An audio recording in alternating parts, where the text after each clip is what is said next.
Alors oui, tout le monde le sait, Jacques Grimaud, c'est Vigo. Mais est-ce que c'était nécessaire de mettre un tardigrade fantôme? Il suffit d'être troll et ça marche. C'est pas être très gentil pour Gris-Gris, ça. Je respecte ton avis, mais en tout cas, c'est pas le mien, donc c'est pas le bon, tu vois ce que je veux dire. Non mais je l'ai vu 6614 fois alors. Salut les cinéphiles de l'extrême et bienvenue pour cette nouvelle critique critiquable où je vais vous parler de SOS Fantôme, l'héritage réalisé par Jason Reitman, le fils de Ivan Reitman, réalisateur des deux premiers films. Alors je ne vais pas le cacher, quand le projet a été annoncé, j'étais un tout petit peu réticent, Peut-être parce qu'en 2016, on a eu un film Ghostbusters en mode Scooby-Doo et féminisme en carton. C'était de la grosse merde. Je vous laisse aller voir ma vidéo sur le film, c'est pas top dans la forme puisqu'elle a quand même 5 ans, mais les idées sont là. Ah, et bien entendu, allez voir ma vidéo 5 films similaires à Ghostbusters, je sais que ça va vous plaire. Bref, j'étais pas très chaud, puis j'ai découvert la première bande-annonce, et là ça a commencé à m'intriguer.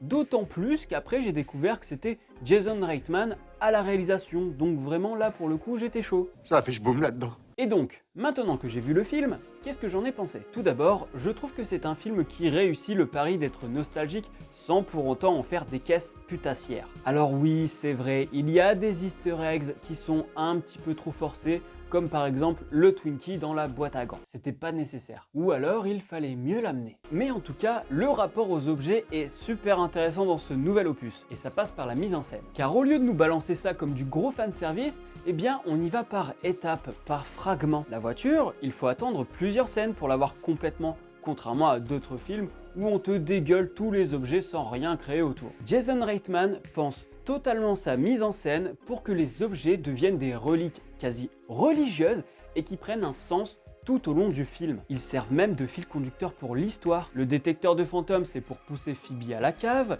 Le Ghost Trap sert à faire découvrir aux jeunes les Ghostbusters sur YouTube parce que Gary leur parle du phénomène. Au passage, Gary est incarné par Paul Rudd et autant vous dire que le capital sympathie est très élevé comme d'habitude.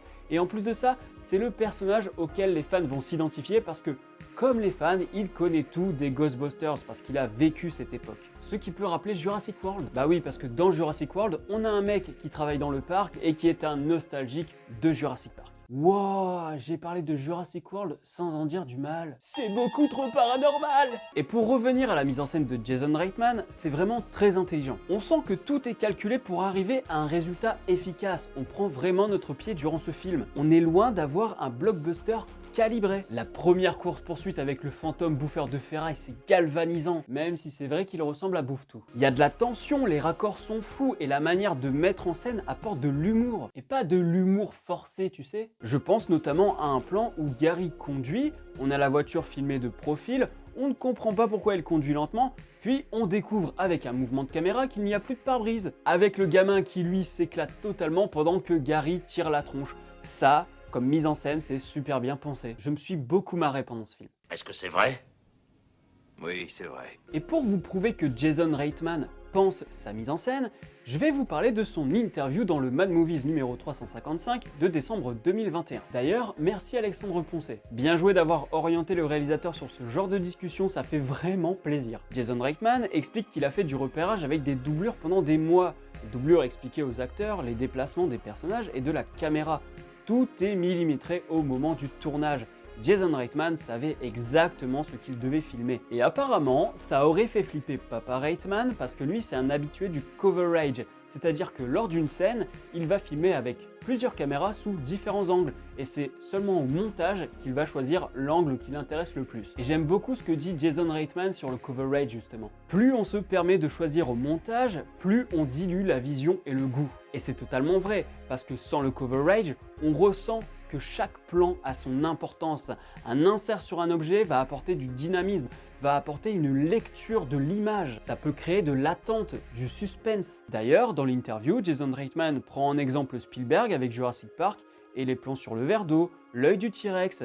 Et c'est totalement ça dans SOS Fantôme l'héritage. Le coup du logo sur la voiture, puis coupure d'électricité. Il faut attendre une nouvelle scène pour voir à nouveau la voiture qui essaye d'être retapée et encore on la voit de manière fragmentée et c'est seulement une scène encore plus tard qu'on la voit rouler pour notre plus grand plaisir. C'est comme si la jeune génération faisait difficilement renaître un vestige d'il y a 40 ans. D'ailleurs, ce film réussit très bien la manière de faire le lien entre nouvelle génération et ancienne génération. Ah bah ce serait con de pas y arriver alors que ça s'appelle l'héritage, hein. Et il faut bien l'avouer, au début du film, j'avais un peu de mal avec le fait que les gamins ne connaissaient pas du tout les Ghostbusters et ce qui s'était passé à New York en 84. Et puis j'ai réfléchi et j'ai accepté cette idée parce que vous n'imaginez pas à quel point la génération actuelle de jeunes ne sait pas ce qui s'est passé il y a 20 ans. Certains ne connaissent pas Tintin, d'autres le 11 septembre. Oui, le 11 septembre. Je ne déconne même pas, c'est-à-dire que je l'ai vécu, cette histoire. Ça aurait été l'occasion de dire que c'était la faute des extraterrestres. Et le passage de flambeau passe par un personnage très important, bien qu'absent, puisqu'il s'agit d'Egon. Là, on est sur de la catharsis pure, car on a autant un hommage au personnage qu'à Harold Ramis, décédé subitement en 2014. Et comme c'était un ami de la famille Reitman, c'est aussi une manière pour eux de pouvoir lui dire au revoir. C'est d'autant plus touchant à la fin avec Bill Murray quand on sait qu'après Un jour sans fin, ils étaient en froid car le tournage avait été tendu. En revanche, je trouve que le personnage reste beaucoup trop longtemps lors de la scène finale. Je pense qu'il aurait dû disparaître juste après le Kamehameha père-fils contre Cell. Mais enfin, ça n'a aucun rapport. Quoi? C'est pas un Kamehameha père-fils contre Cell? Ouh là là, on va pas être d'accord, hein? Bah non, hein, pourquoi ça? Tout simplement parce que le fight avec le Proton Pack contre les pouvoirs de Zool, je suis désolé, hein, c'est du Dragon Ball Z, la preuve en image. Tu ne me déçois pas. Tu ne sais pas ce que tu dis. Tu m'as sauvé la vie des dizaines de fois. D'un autre côté, je comprends cette envie de faire revivre Harold Ramis et Egon, de le voir un peu vieillissant, ce personnage de Ghostbusters qu'on n'a pas vu depuis les années 80. Mais comme il ne parle pas à la fin, je trouve ça encore plus étrange. Surtout que la scène d'ouverture où on ne voit jamais son visage, où la mise en scène est super bien calculée avec une photographie au top, ça faisait bien le taf, on se doutait que c'était Egon. Et en termes de mise en scène, on a autre chose qui fait le lien entre ancienne génération et nouvelle génération, c'est le mélange de CGI et Practical Effects. Amen. Voilà, ça c'est judicieux. Les décors et les créatures sont palpables, on peut les toucher. Pourquoi d'un coup je parle bizarrement? C'est beaucoup trop paranormal. La scène dans le supermarché avec le cerbère de la porte, on sent qu'il est réel, on peut le toucher. Et quand il faut le faire courir, on le fait en CGI et on ne le montre pas trop proche de la caméra pour éviter de sentir que c'est faux. Les décors dans la mine, le champ, la petite ville, c'est pas du fond vert, tout est là, oui. Et en plus de ça, ça permet de mettre par-ci par-là des petits plans truqués sans qu'on les ressente. Alors que d'autres films, t'as l'impression d'avoir un personnage de jeu vidéo H24. C'est marrant, hein, mais cette manière de fonctionner, ça me rappelle Spielberg. Hein. Oui, le monsieur est partout. Il est constamment cité dans l'interview d'ailleurs. Et lors des scènes de discussion, de dialogue, on ressent la sincérité. On la ressent parce que Jason Reitman, c'est quand même un réalisateur de films indépendants comme Thank You for Smoking.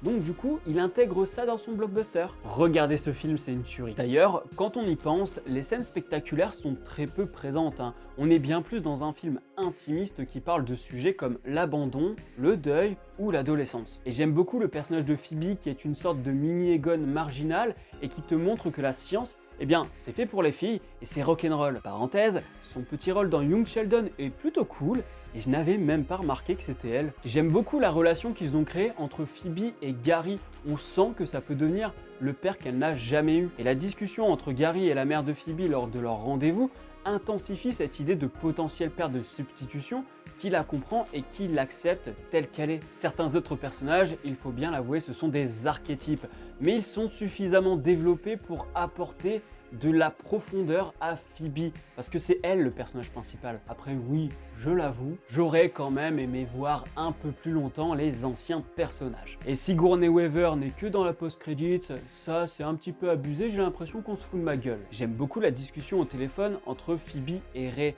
je la trouve assez émouvante, et il y a une phrase que je trouve très importante, certains ont certainement pensé à moi à ce moment-là, c'est quand Ray dit que au moment où il chassait du fantôme, c'était les années Reagan.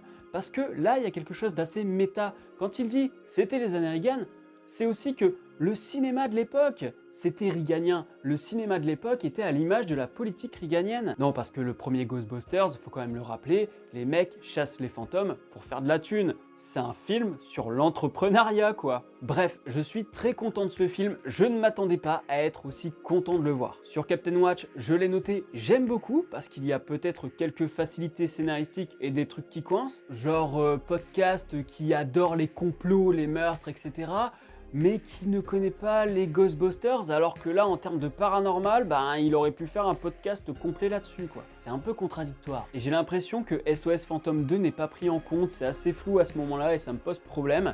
Par contre, ce qui est sûr, c'est que celui de 2016 n'est pas pris en compte, et ça, merci. Mais là, je chipote, en fait. Et étant donné les pitchs que je lis, globalement, les gens sur Captain Watch sont très contents du résultat, alors qu'on a des gens très exigeants dans le lot, hein. Il y en a un dans le lot, il met des cactus dans le cul des gens. Zut, flûte, cacaboudin. Si la vidéo vous a plu, mettez un petit pouce bleu, partagez-la en masse sur les réseaux sociaux, venez vous exprimer en commentaire. Dites-moi d'ailleurs, quel est votre film SOS Fantôme préféré? Et dites-moi si un jour vous voulez les voir rencontrer les Tortues Ninja. Et si vous voulez savoir si le comics est bien, allez voir ma vidéo. Oui, un peu d'auto-promo, ça fait pas de mal. Abonnez-vous à la chaîne si ce n'est pas encore fait et n'oubliez pas d'actionner la cloche pour être alerté des prochaines vidéos. Quant à moi, je vous dis à la prochaine sur la toile. Salut!